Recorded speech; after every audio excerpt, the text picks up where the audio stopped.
妈，我现在就是在我们家的酒店里啊，我在208号雅间。商小飞不得不告诉母亲，他已经在酒店。商太太静默了一下后，问他：“你和军武少在一起吃饭？”“是的。”商小飞老实承认。家里人是不赞成他和君然在一起，他没有听家里人的，他觉得和君然在一起很开心。做人啊，最重要的就是开心啦。与君然在一起能让他开心，他为什么不和君然在一起啊？我们刚来，还没有点菜吃饭，要不我和君然过去陪着妈请唐先生吃饭啊？商太太抿了抿嘴后说道：“妈过去找你。”说完就挂了电话。商小飞手机拿着手里看着君然，说道：“我妈要请唐先生吃饭，让我们陪着过会儿，我妈就过来了。咱们先不点菜，自家酒店有什么招牌菜，商小飞一清二楚。”君然笑着：“好。”他就知道商太太是给他添堵的，唐先生就是商太太为他找的情敌。虽说唐家人一向低调，但那是唐君业的娘家。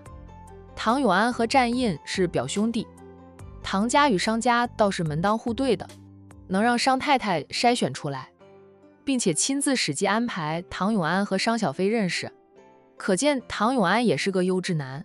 商小飞见君然很爽快地答应，他欲言又止的：“小飞，你想说什么就说吧。”君然体贴地道：“我妈那样安排，我觉得我妈是想撮合我和唐先生。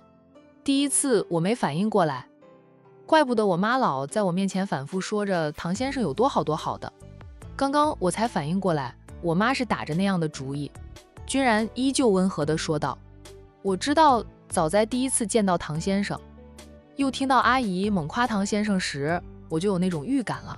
为此，他还特意打电话给战印问过唐永安的感情问题，确定唐永安现在是单身，也没有女友。战印笑他是草木皆兵，那君然是宁愿草木皆兵，也不愿意房少了一人，他不得商家人的认可。商小飞虽说有时候任性，也有自己的主见，但他还是孝顺的。若是商太太硬要他和唐永安试着交往，商小飞说不定会妥协。这就是君然在看到商小飞送唐永安出门时，立即就把唐永安当成了情敌来防着的原因。战印是命好，有奶奶帮他安排好一切，直接领证，没有经历过与人争抢老婆，体会不到君然的紧张。他第一次见到唐永安时，是他送唐永安出来，记得他当时连跟唐永安说句话都没有，居然就把唐永安当成情敌了。小飞，不管有多少人追求你，我都不会放弃的，大家公平竞争了。哎，这也说明你是个好女孩。君然内心有压力，面上不显。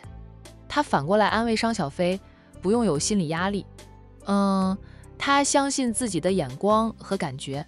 那商小飞对他是有情的，那用他的话说，不急着答应他的追求，是他想体会一下被人追求，被人捧在手心里的滋味。商小飞笑道：“唐先生也不一定会看上我，那是我妈瞎折腾的，我不配合。我妈怎么折腾也没用，我爱谁，我还是能做主的。”唐永安是战印的表弟，虽说他和唐永安没有过交集，对方肯定知道他曾经痴恋战印。虽说如今他对战印死心，已经放下了对战印的那份感情，唐永安难道就真能不介意？母亲那样折腾就是白费劲，他不会配合，唐永安也不会跳进来。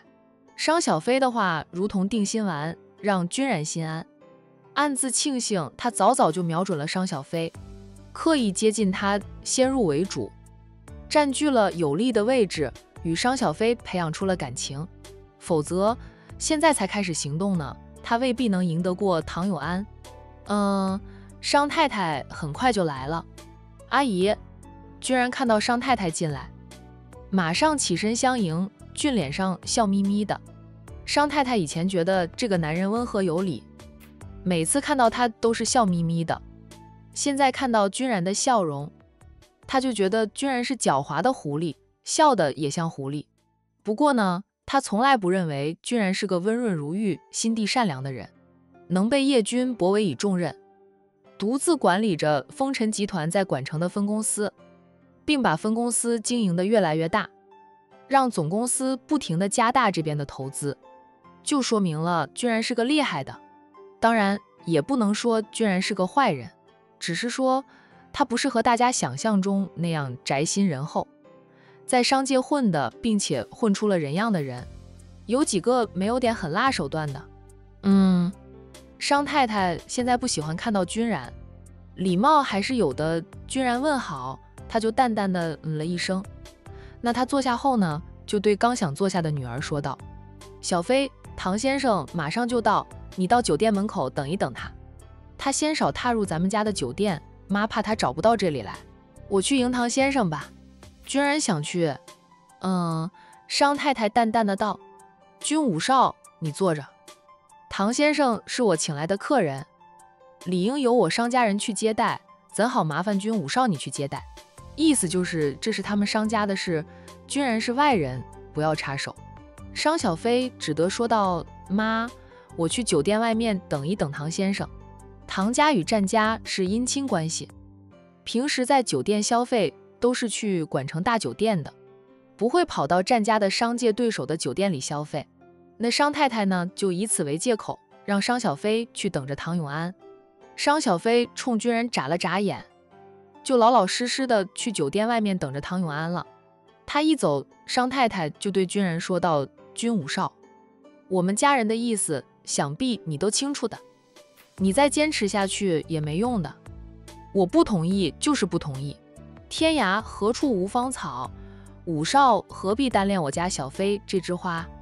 不论是 A 市还是管城，好女孩子还是有很多的，只要君武少看看他们，就会发现他们比小飞更适合你。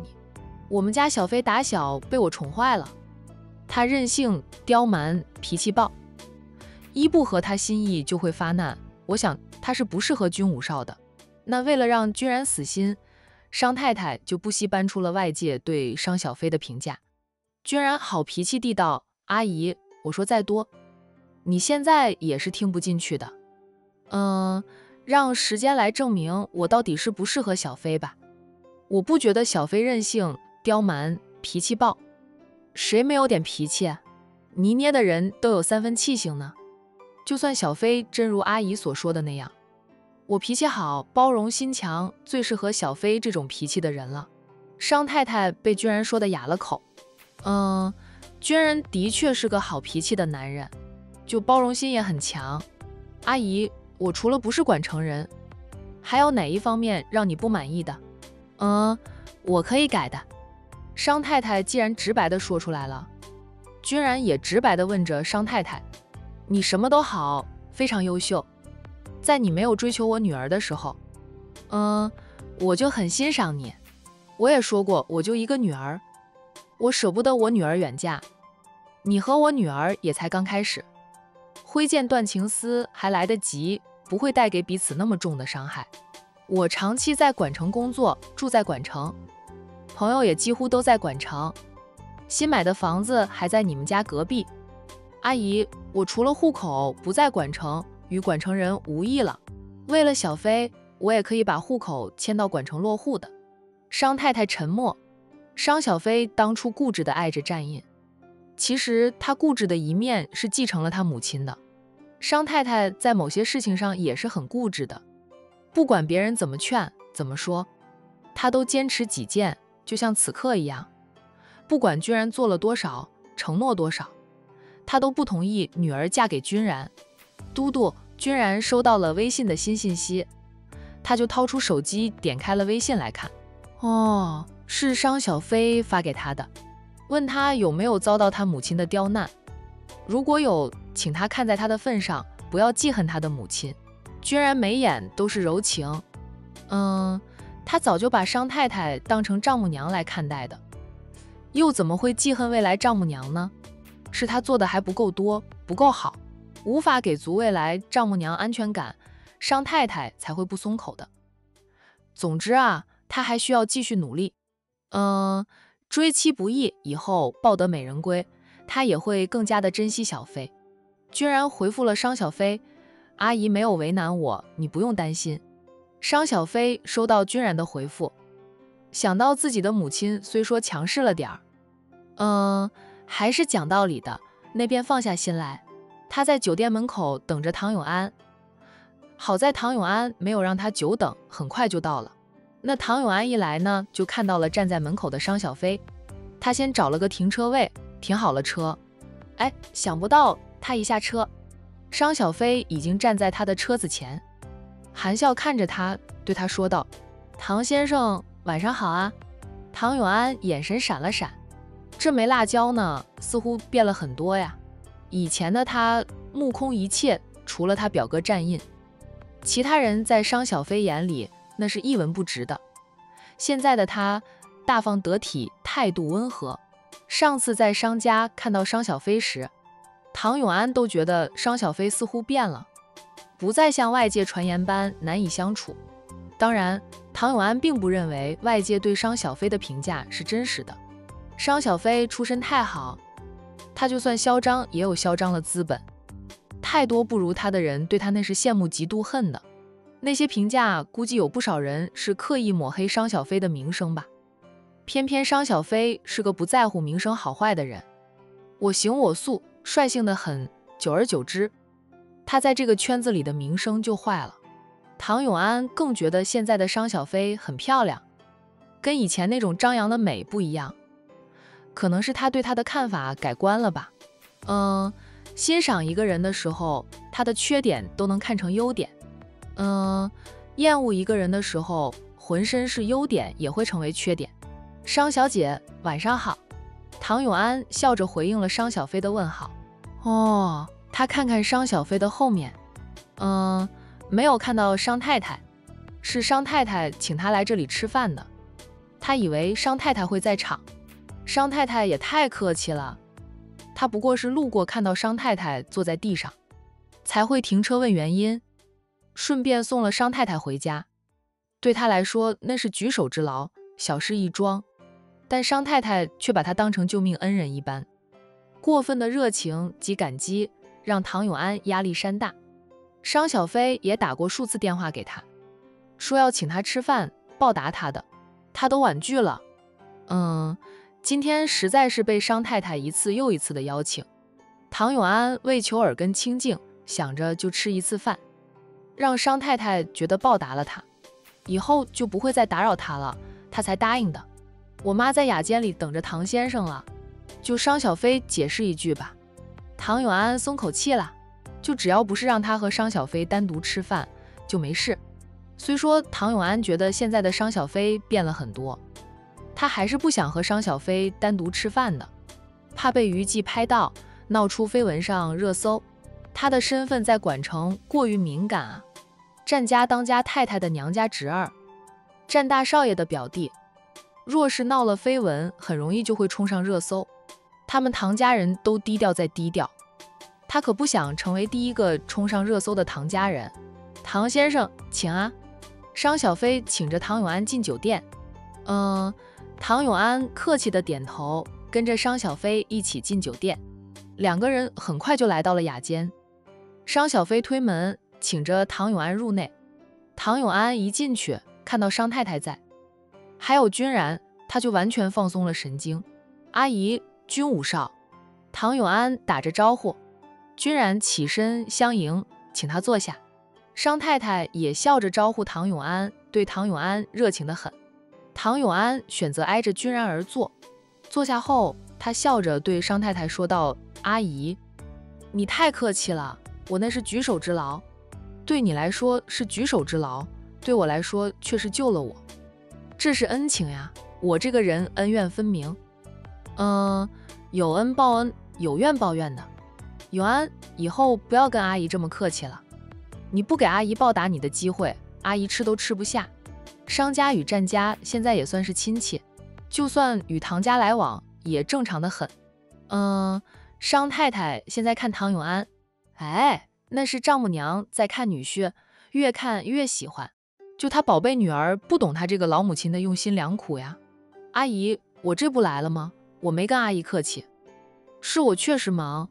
唐永安就替自己解释了一下，就算他是刻意婉拒也不能承认呀。再忙也要吃饭的，这次在这里吃，下次你去我们家里吃，阿姨亲自下厨给你烧几道我的拿手好菜，让你尝尝。他又看向商小飞，对唐永远说道：小飞煲的汤最是好喝，到时候也让小飞煲靓汤给你喝。商小飞以前追求战印的时候，没少给战印准备爱心早餐，煲爱心汤，练就了一手煲汤的好本领。唐永安看了商小飞一眼后，笑道：商小姐煲的汤肯定好喝，只是我不喜欢喝汤。商小飞追求他家表哥的时候，没少送汤，唐永安还是知道的哈。商太太维持着笑意，说道：你是没有喝过小飞煲的汤，等你尝过了味道，就会喜欢喝的了呀。就这样说定了，下次呢，请唐先生赏脸去我们家吃饭。唐永安笑着，若有时间一定去呢。商太太这才满意的收兵，她让女儿点菜，商小飞让服务员拿来了菜谱，他把菜谱递给唐永安：唐先生，你点菜吧。唐永安笑道：这是你们商家的酒店，什么菜最好吃，商小姐清楚，还是商小姐来吧。我这个人除了不爱喝汤，不挑食的。其实他喜欢喝汤，管城人是很喜欢煲汤的。有些人一餐没有汤水喝都吃不下饭。唐永安刚才说了不喜欢喝汤，免得商太太真让商小飞下厨给他煲汤，现在只能这样说。那我就随便点几道菜了。商小飞点了自家酒店的招牌菜，那自然也要了一道靓汤。就吃饭的时候，商太太对唐先生热情得很，不停地招呼唐先生夹菜吃。对唐先生旁边的君然，不曾招呼过一次，形成了鲜明的对比。君然脾气好，也有耐心，更清楚商太太这样做是故意的，想让他主动退出。好不容易喜欢了一个女孩子，他怎么可能会主动退出？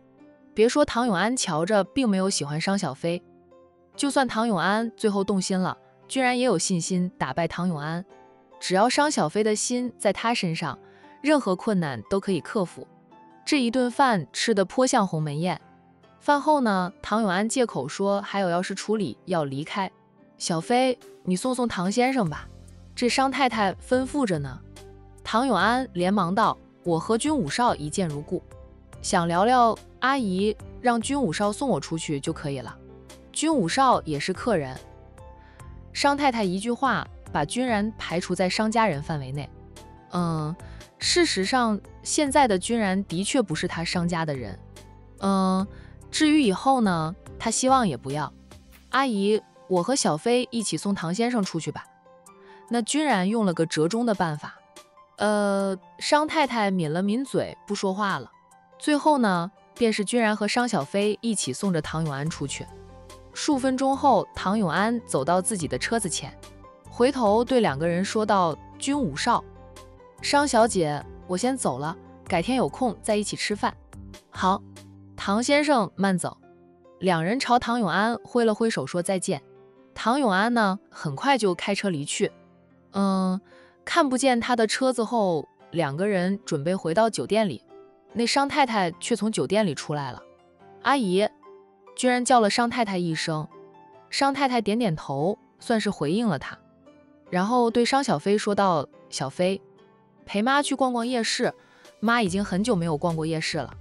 商小飞看向君然，君然识趣的道：阿姨，小飞，我也还有点事，先走了。商小飞歉意而小声地说道：君然，我妈说什么做什么，你别放在心上。君然回给他一记心安的眼神。他大度得很，就不会把未来丈母娘的各种刁难放在心上的。商太太朝自己的车子走去，商小飞只得跟着母亲走。母女俩坐在一辆车上，商小飞的车子则留在了自家酒店的停车场里。上车后，商太太就伸手戳了戳女儿的额头，说她妈跟你说过多少次，要和君然保持着距离，那就是狡猾的狐狸，你被他坑死了都不知道，他把你卖了，你都还会帮他数着钱，他不适合你，趁你们俩感情不深，赶紧断了。商小飞不悦地叫着：“妈，我长这么大就喜欢过2个男人，你却一个都不支持我。以前我喜欢战印，你也说战印不适合我，说什么战氏与我们商氏是死对头，不对付。我喜欢战印就是自讨苦吃。好了，战印和彤彤结婚，我死心了。好不容易和君然相处融洽，与他一起我也轻松。我不管他狡不狡猾，只知道他对我是真心的。妈再反对，我就告诉君然，我答应当他的女朋友了，公开我和他的恋情。”商小飞是真的觉得委屈。他不觉得自己的眼光差，无论是战印还是君然都是很优秀的男人。可是他喜欢前者时，得不到家里人的支持，喜欢后者时，家里人依旧反对。妈，我的婚姻大事，你能让我自己做主吗？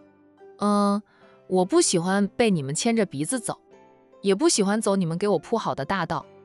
联姻的事，我是不会答应的，除非嫁的男人是我喜欢的。商太太瞪着女儿半晌，她说道：“君然太狡猾了，不声不响，不知不觉就把你的心勾走，就连我都蒙骗过去。当初君然来拜访的时候，商太太是真的没有想到君然瞄准了她的宝贝女儿，她以为君然就是以邻居的身份来拉近关系的。风尘集团与战氏集团有生意往来，君然和战印兄弟私交也不错。因为海童的原因，小飞和君然接触的次数也多，2个人相处融洽。商太太初时也没有多想，那是君然跟小飞相处的时间长了，君然又经常过来蹭饭吃，商太太才意识到不对劲。她都怪自己太迟钝，没有早点发觉君然的野心。要是早点发现，她绝对会在君然刚萌芽的时候就掐断的。小飞，唐先生也是个优质男，你不要在一棵树上吊死，要在整片森林里挑选最壮、最高、最茂盛的那棵树。商太太劝道：“你也见过了唐先生，他是不是很好？长得帅，家世好，为人一彬彬有礼，并不输于君然。最重要的一点是管成人。你和唐先生在一起，以后回娘家都方便。若是你在婆家受到欺负了，那我们娘家人也能随时去帮你讨个公道。不过唐家家风一向极好，你不用担心婆家欺负你。唐家家风不好的话，唐君夜也嫁不入战家成为当家太太。老太太如今挑选孙媳妇，看似很随便，其实她老人家非常看重人品的。难道我和君然在一起，若在君家受到欺负，妈和大哥他们就不会去替我讨公道吗？”商小飞反问了母亲一句：“况且我也不是任人欺负的主，向来只有我欺负人的份。”商太太噎了噎后说道：“你在管城可以当螃蟹，横着走也没有人敢对你做什么，那是因为你背后有庞大的商氏集团，有你大哥给你撑腰收拾残局。你若是和君然在一起，是在 A 市生活，你一个远嫁过去的女人，娘家那么远，谁宠着你，谁给你靠着？”商小飞据理力争，君然的工作就在管城，长期都在这边生活，我和他在一起，以后也是在管城生活的。就算要回 A 市，也就是逢年过节回去看看，陪陪长辈，能惹什么祸事？况且君家是什么家庭，妈也清楚。君家长辈都很开明，不会欺负儿媳妇的。商太太说了句：“君家的儿媳妇哪一个是省油的灯呀？个个背后都是有靠山的呀。大少奶奶是望城兰家的大小姐，2少奶奶是宁氏的千金，4少奶奶不出意外的话就是神医的高徒，哪一个是好惹的？难道我背后没有靠山？我远嫁，商氏就不给我当靠山了？我回娘家，娘家大门不再为我开。”商太太被女儿驳得哑口无言，却又气得不行。如果连君家这样的家庭，妈都不放心我嫁过去的话，我觉得妈还是留我在你身边当一辈子的老姑婆吧。以后别在我面前抱怨我快30岁的人了还不嫁，你个丫头就不体谅体谅老母亲的舍不得。妈说这么多，只有一点，就是舍不得你远嫁呀。妈就你一个闺女，你远嫁了，妈想见你一面，还得坐几个小时的飞机。君然的新房子就在咱们家隔壁，妈不用坐几个小时的飞机，只需要走2-3分钟的路，就能看到我了。我每天都还能回家陪着妈吃饭呢。商太太，那她总要回 A 市的，逢年过节回去一段时间，那是很正常的事。妈总不能让我一辈子都不回君家吧？就算是我嫁在管城，婚后也几乎是在婆家生活，还不如嫁给君然呢，好歹和妈当了邻居。妈这边放菜下锅，我那边就能过来吃饭，多方便啊！我大嫂嫁得够近了吧？逢年过节，我大哥难道不陪着大嫂回娘家？同理，我若嫁给君然，当了君家的儿媳妇，逢年过节，我难道不应该陪丈夫回去看看吗？司机停车。商太太忽然命令司机停车。司机呢连忙靠边停下来。小飞，你下车。商太太命令着女儿下车。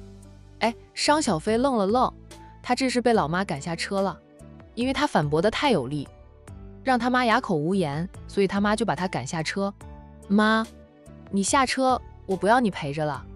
商小飞看母亲的态度强硬，他抿抿嘴后，软了语气对母亲说道：妈，如果刚才我说的话可能伤到了你，我向妈道歉。妈，你别生气，我知道你做什么都是为了我好的。打小父母兄长都疼他，就他是家里最受宠的孩子，父母兄长对他的好绝对是真心的，商小飞从来不会怀疑这一点。只是有时候父母认为对他好的不一定是他想要的。见母亲不说话，商小飞只得下车。他一下车，商太太就命令司机重新开车。司机也有点傻愣，扭头看着商太太，说道：太太，小姐她脚长在她身上，她能自己回去。商太太淡淡的道：再让她坐在我的车上，我母女俩势必会大吵一架，那把女儿赶下车，彼此都能冷静冷静。她压根儿不担心女儿回不了家。司机无奈啊，只得重新开车。商小飞站在路边看着母亲的车子远去，很快就融入了车流中。我妈还真是把我撇下了呀。商小飞哭笑不得，也有点委屈，他就懒得再回酒店开他的车，便拦了一辆计程车。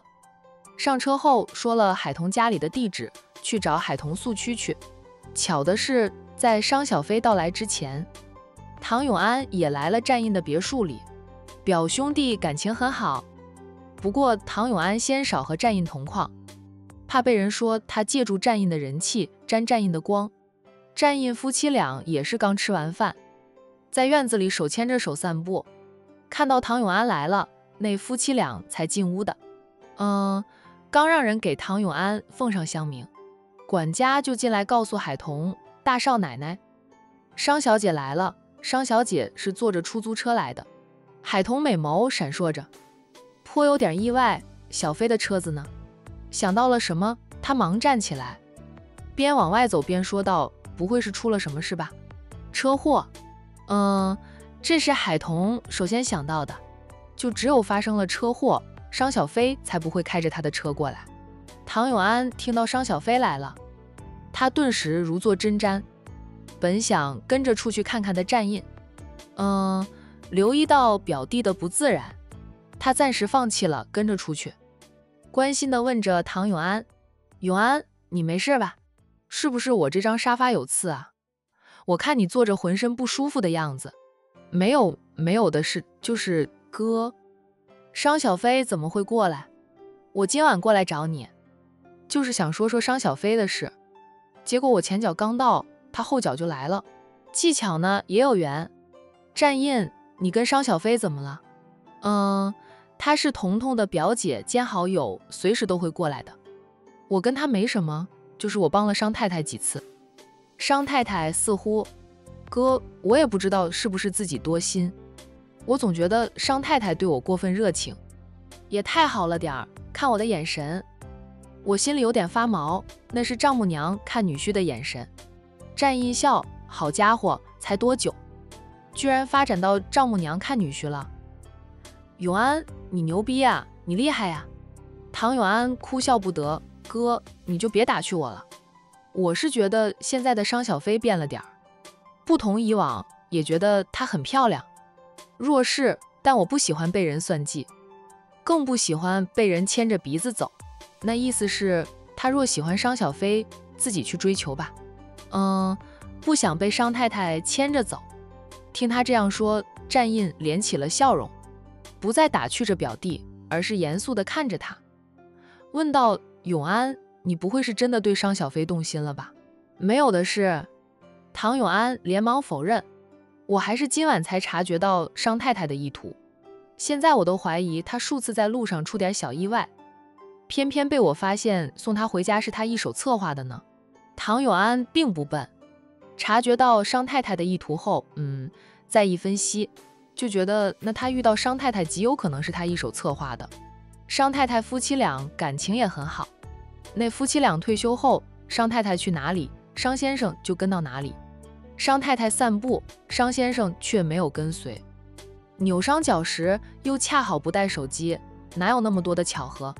哥，我知道商小飞曾经爱慕过你，还公开追求过你，我不会和他在一起的，就总觉得不太好的样子。战印说道，这不是重要的，他是喜欢过我，但我和他连开始都没有开始过。他知道我已婚后，也不再纠缠我。在爱情上，他倒是三观正得很。重要的是，他现在喜欢的人是君然，君家的五少爷。他们俩还没有公开恋情，但明眼人都能看出来，商小飞和君然相处融洽，两个人对待感情都比较固执的。你插一脚的话，只会让自己吃亏受伤。战印不是觉得唐永安不适合商小飞，也不反对唐永安喜欢商小飞，那是在商小飞感情没有着落的前提下。现在商小飞感情有了着落，战印就不支持表弟和商小飞一起了。他可不想商小飞曾经在他这里受到的情伤，就还到了表弟身上去。哥，我没说我喜欢商小飞啊，君武少和商小飞在一起，我都看到了，也幸亏君武少在场，否则今晚那顿饭我会食不知味的。吃饭的时候有君然在场，就他还能和君然聊聊，不用单独面对商家母女俩。我也看得出来，商小飞一开始不知情，不过他也是个聪明人，后面似乎也意识到他妈妈的目的了，对我是客客气气，但绝无半点他意。你知道就好，商小飞有时候是有点任性，他三观比很多人都要正，就只要你们俩没看对眼，商太太也没有办法。唐永安想想也是，松了口气。海童在这个时候带着商小飞进来，商小飞边走着边向海童抱怨着，我就是跟我妈争辩了几句，说的也是事实，我妈辩不过我，竟然就把我赶下车了。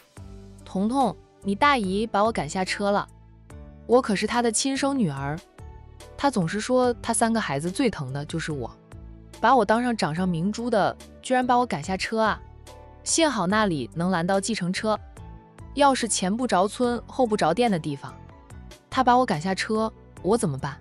那比母亲赶下车对于商小飞来说打击太大了。通过商小飞的抱怨，海童基本上是了解了事情的原委。我今晚不回去了，彤彤，你随便给我安排一间客房，我在你这里住一晚，或者你借辆车给我用用，我去我自己的房子住上几天。不回家，谁叫我妈把我赶下车？彤彤，商小飞忽然顿住脚步，看向沙发上坐着的2个男人，小声问着海童：唐永安也在啊？哎，你怎么不早点提醒我，他也在啊？海童无辜地道：你一下车就说个不停，我都没有机会插嘴，怎么告诉你？永安再也没啥，他是来找他表哥的，不是冲着你来的。商小飞，我刚刚说的话，他们俩应该没听见吧？我想，应该没听见，距离有点远。那商小飞这才淡定自如地和海童一起走向那两个男人。表妹夫，唐先生。商小飞打着招呼。哦，战印听到他叫他表妹夫，那嘴角抽了抽，却无从反驳。海童就是比商小飞小了1岁，是表妹。以往商小飞是叫他名字的，今晚受刺激了吧，刻意叫他表妹夫。商小姐。唐永安也恢复如常。